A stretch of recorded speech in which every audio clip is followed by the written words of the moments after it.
बिस्मिल्लाहिर्रहमानिर्रहीम। सूरतुल कौसर में अल्लाह तबारक व तआला ने इरशाद फरमाया, फसल्लि लिरब्बिक,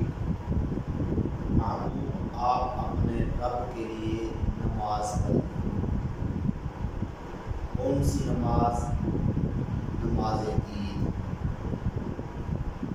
इस आयत मुकद्दसा के हिस्से से मालूम हुआ नमाज ईद पढ़ना जो है हर उस मुसलमान पर वाजिब है जिस पर नमाज जुमा फ़र्ज़ है। इसलिए जिन लोगों ने रोज़े रखे हैं उनके ऊपर भी नमाज ईद पढ़ना वाजिब है। जिन्होंने रोज़े नहीं रखे उन पे भी नमाज ईद पढ़ना वाजिब है।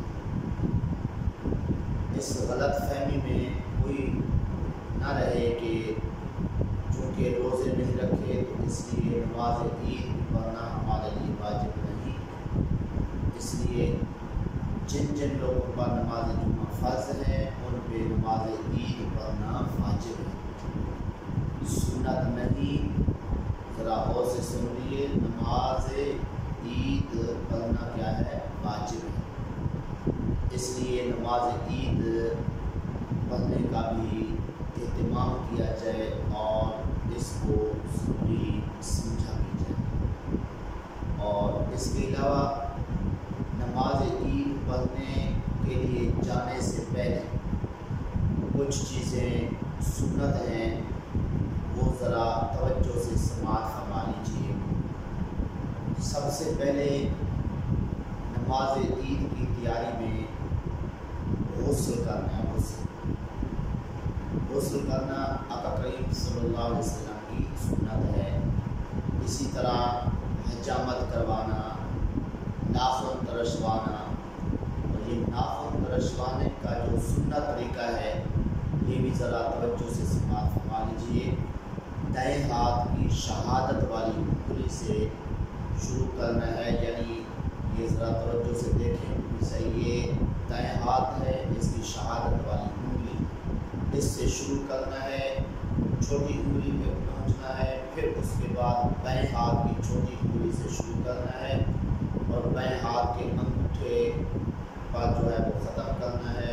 फिर जो दायां हाथ का अंगूठा रह जाएगा इसको आखिर के अंदर जो है ना इसका नाखून जो है ना वो तरशवाना है।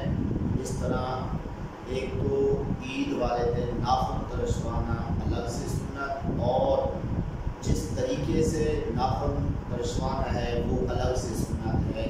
वो भी मैंने अर्ज़ कर दिया है, इसके मुताबिक अमल करने की कोशिश कीजिए। तो इसके अलावा अगर नए कपड़े हैं तो नए कपड़े पहन लिए जाएँ, अगर नए नहीं हैं तो पुराने आज ही धो लिए जाएँ और कल जो है वो ईद के मौके पर पहने जाएँ। क्योंकि हमारे आका करीम सल्लल्लाहु अलैहि वसल्लम ने भी एक अलग से सूट रखा हुआ था जो आप सल्लल्लाहु अलैहि वसल्लम ईद के मौके पर पहना करते थे। तो अब जिनके पास नए कपड़े हैं वो नए पहन सकते हैं, जिनके पास पुराने हैं आप सल्लल्लाहु अलैहि वसल्लम की सुन्नत पर अमल करते हुए पुराने कपड़े धो के उनको भी जी नमाज ईद वाले दिन नमाज ईद पढ़ने के लिए पहन के जाना ये भी सुन्नत है। और इसके अलावा आँखों में सुरमा डालना जो है ये भी आका करीम सल्लल्लाहु अलैहि वसल्लम की सुन्नत है। वैसे तो रोज़ाना रात को सुरमा आँखों में डाल के सोना चाहिए, सुन्नत है, लेकिन ईद वाले दिन ख़ुसूसी तौर पे सुन्नत को अदा किया जाए कि ईद नमाज पढ़ने से पहले जो है आँखों में सुरमा भी डाल दिया जाए। अब सुरमा डालने के 3 तरीके बयान किए गए हैं। एक तो ये कि दाईं आँख में 3 मरतबा सलाई डाली जाए और फिर 3 मरतबा जो है बाईं आँख में जो है वो डाला जाए। और दूसरा तरीका ये है कि 2.5 सलाइयाँ जो हैं वो दोनों आँखों में डाली जाएँ। और तीसरा तरीका ये है कि दाईं आँख में 3 मरतबा सलाई और बाईं आँख में जो है वो 2 मरतबा सलाई डाली जाए। तो इस तरह जो है ये सुरमा डालने का जो सुन्नत तरीका है उस पर भी अमल हो जाएगा। और इस तरह सुरमा आँख में डालना जो है ये जो अलग सुन्नत है इसका भी सवाब मिल जाएगा। और इसके अलावा जब नमाज के लिए जाने लगे तो खुशबू भी लगाएं।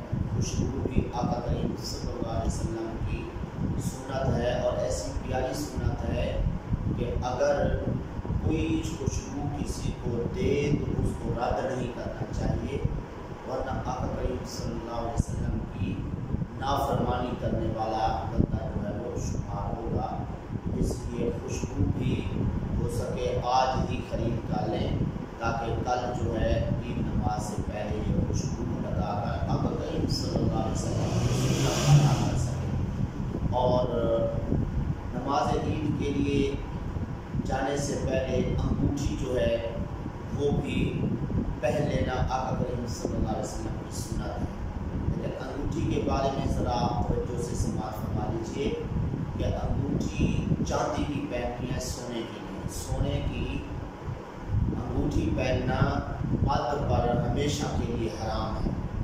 ये जो शादी ब्याह के मौके पर दूल्हे को ससुराल वाले अंगूठी सोने की पहनाते हैं, ये बिल्कुल हराम है, इसकी शरीय तौर पर कोई इजाज़त नहीं है। अलबत्ता चांदी की अंगूठी जो है वो ईद वाले दिन पहनना सुन्नत है, लेकिन वो भी 4.5 माशे से कम की, और एक ही पहननी है, 2-3 नहीं। और अंगूठी में एक नगीना होना चाहिए, एक से ज़्यादा नगीने भी नहीं। तो खुलासा कलाम ये हुआ कि अंगूठी एक ही पहनना सुन्नत है, वो भी 4.5 माशे से कम वज़न वाली, और एक नगीने वाली, 2 या 4 नगीने वाली भी ना हो। ये जो कुछ लोग अपने आप को मलंग ज़ाहिर करके कई अंगूठियाँ पहन लेते हैं, ये शरई तौर पे नाजायज़ हैं। और इसी तरह किसी धात का छल्ला या कोई और चीज़ पहन लेना मर्द के लिए क्या है, ये हराम है। तो इसलिए चांदी की जो अंगूठी है 4.5 माशे से कम वाली, वो एक पहनना सुन्नत और एक नगीने वाली, लेकिन बगैर नगीने वाली भी नहीं होनी चाहिए, नगीना जो है वो साथ होना चाहिए। और ये जो अंगूठी की सुन्नत है इसका भी तरीक़ेकार आपने इस्तेमाल फरमा लिया। और इसके अलावा जब नमाज ईद के लिए जाने लगे, खुसूसन जो छोटी ईद है जिसको ईद उल फित्र कहते हैं, इसके लिए जाने से पहले कुछ खा लेना सुन्नत है। ठीक है कि आका करीम सल्लल्लाहु अलैहि वसल्लम नमाज ईद उल फित्र पढ़ने के लिए जाने से पहले कुछ खजूरें तनावल फरमा लेते थे, वो भी ताक होती थी, जुफ्त नहीं होती थी। तो इसलिए अगर हो सके तो खजूरें आज ले लें, अगर नामुमकिन हो तो कोई भी मीठी चीज़ नमाज ईद से पहले खा के चले जाना चाहिए, आका करीम सल्लल्लाहु अलैहि वसल्लम की सुन्नत समझते हुए। और इसके अलावा नमाज ईद के लिए जाने से पहले अगर कोई हमसाया जी कोई अज़ीज़ रिश्तेदार गरीब हो, उसको भी इस ईद की खुशी में शामिल करना चाहिए। चाहे अपना हमसाया अज़ीज़ रिश्तेदार ना भी हो, कोई भी हो जिसके बारे में ये मालूम हो जाए कि ये गरीब आदमी है, इसके पास कपड़े नहीं हैं, खाने पीने की चीज़ें नहीं हैं, तो उनको भी नमाज ईद से पहले या नमाज ईद के बाद खुशियों के अंदर ये शामिल करना, ये भी आका करीम सल्लल्लाहु अलैहि वसल्लम की सुन्नत है। जिस तरह मशहूर वाक़या है, आका करीम सल्लल्लाहु अलैहि वसल्लम ने एक यतीम बच्चे को जी नमाज ईद के लिए जाने से पहले कपड़े भी पहनाए, सुरमा हर तरह यानी कि उसको तैयार किया। इस तरह ये भी सुन्नत है। और इसके अलावा नमाज ईद के लिए जब जाना है, नमाज ईद उल फित्र के लिए जाते हुए तकबीरात जो है अल्लाहु अकबर अल्लाहु अकबर ला इलाहा इल्लल्लाह अल्लाहु अकबर वलिल्लाहिल हम्द, ये ऐसा आवाज़ में कहते हुए नमाज ईद की तरफ जाना है। और साथ साथ ये भी ज़हन में रखिए कि जिस रास्ते से नमाज ईद के लिए जाना है वो वापसी उस रास्ते سے نہیں آنا بلکہ راستہ تبدیل کرنا ہے، جیسا کہ حضرت ابو ہریرہ رضی اللہ تعالیٰ عنہ فرماتے ہیں آقا کریم صلی اللہ علیہ وسلم جب نماز عید کے لیے تشریف لے جاتے تو جس راستے سے جاتے واپسی پہ اس راستے سے نہ آتے بلکہ آپ صلی اللہ علیہ وسلم راستہ تبدیل فرما لیتے۔ تو اس کے علاوہ ایک اور سنت بھی ہے، وہ یہ ہے کہ فجر کی نماز عید والے دن اپنے محلے کی مسجد میں پڑھی جائے، لیکن شرط یہ ہے کہ وہ سنی صحیح العقیدہ لوگوں کی ہو اور امام بھی سنی صحیح العقیدہ ہو۔ اس میں فجر کی نماز پڑھنا جو ہے جماعت کے ساتھ، ویسے بھی نماز جماعت کے ساتھ پڑھنا چاہیے، تو خصوصی طور پہ عید والے دن فجر کی نماز جماعت کے ساتھ سنی صحیح العقیدہ امام کے پیچھے جو ہے فجر کی نماز پڑھنا یہ الگ سے سنت ہے۔ اور نماز عید کے لیے جہاں پہ بھی نماز عید پڑھنی ہو وہاں پہ جلدی پہنچ جانا جو ہے یہ بھی ہمارے آقا کریم صلی اللہ علیہ وسلم کی سنت ہے۔ اور نماز عید پڑھنے کے بعد پھر جو ہے اپنے مسلمان بھائیوں سے مصافحہ کرنا، گلے ملنا جو ہے یہ بھی ایک اچھا عمل ہے، سنت ہے، اور اس پہ جو ہے ہمیں بھی عمل کرنا چاہیے کہ مصافحہ کرنے سے کیا فائدہ ہوتا ہے کہ جب دو مسلمان مصافحہ کرتے ہیں ایک دوسرے کا ہاتھ پکڑ لیتے ہیں، ان کے ہاتھ جدا نہیں ہوتے، پہلے گناہ بخش دیے جاتے ہیں۔ تو باقی یہ کہ ہاتھ ملاتے ہوئے مصافحہ کرتے ہوئے ہاتھ پکڑ کے تھوڑا حرکت بھی دینا چاہیے، اوپر نیچے کرنا چاہیے کہ اس سے بھی کیا ہوتا ہے گناہ چلتے ہیں۔ تو بہرحال یہ جدہ باتیں تھیں جو عید والے دن آقا کریم صلی اللہ علیہ وسلم کی معمولات میں تھیں، تو میں نے عرض کر دی ہیں۔ کوشش